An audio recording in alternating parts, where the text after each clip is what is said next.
And join us now from both sides of the aisle on this topic. Republican Congressman John Fleming of Louisiana and Democratic Congressman John Yarmuth of Kentucky. Let's start with you, Congressman Fleming, because you are certainly an ardent proponent of gun rights. What did you think of the president's announcements today?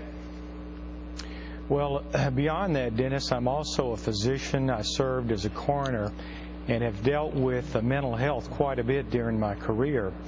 I think these executive actions or orders, it sounds like beefing up law enforcement. I have no problem with that, although the devil is in the details. On the other hand, what the president is calling for is, again, things that we've done in the past, going after the guns, not going after the criminals, and we're going to get the same poor results we had last time we went after assault weapons. The focus needs to be where the problem is, and that is the people doing the shooting. For instance, in virtually every case where we have mass murder, we find a severely mentally ill, mentally deranged person. We need to do a lot more in beefing up our mental health, right, and also being more proactive in keeping these people away from weapons. And in this case, these were legally purchased weapons that he got from his mother. Yes.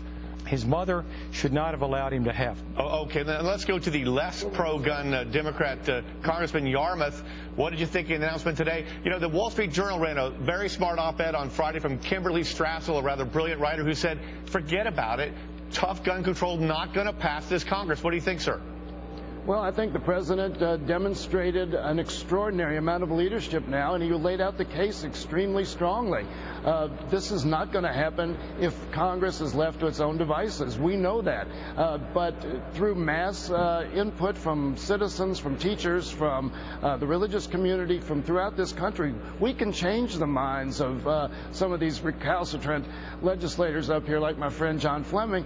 I mean, again, he laid out the numbers. 88% of people in a national poll the other day, 85% of gun owners said that we should have universal background checks, that nobody should be able to buy a gun without a background check. Okay. In Connecticut, the data was very clear. Almost 40% of all the guns used in crimes in Connecticut were purchased in Virginia, largely at gun shows where there was no background check.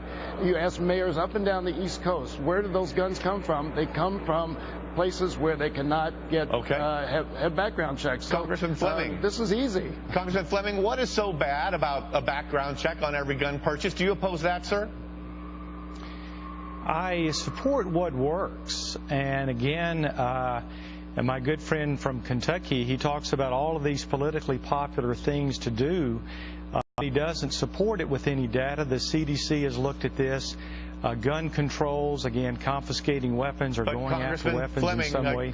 Congressman Fleming, I apologize for interrupting, but you said the CDC and research. Republicans who are pro-gun have actually passed measures to block the CDC from spending more money to do that research, haven't they? Isn't that a little bit odious? Oh, I'm not aware that we've blocked any research. We have to control spending in Washington. That's a big problem. But I wouldn't oppose... Go ahead, Congressman. Well, I can tell you, I support, as a physician, I support plenty of study on this issue. The problem is that if we really want to solve the problem, instead of passing things that make us feel good politically, we need to go where it is, and it's with criminals and with the mentally deranged, and we need to be very proactive in that. And we also are going to have to work through the HIPAA laws to be able to have a good, robust system of reporting who are the mentally ill out there who may be a danger to society. All right. And they need to be properly monitored and treated. Unfortunately, Congressman, we are now out of time. We appreciate your being here on this very important day on the whole gun control issue. Thank you, gentlemen.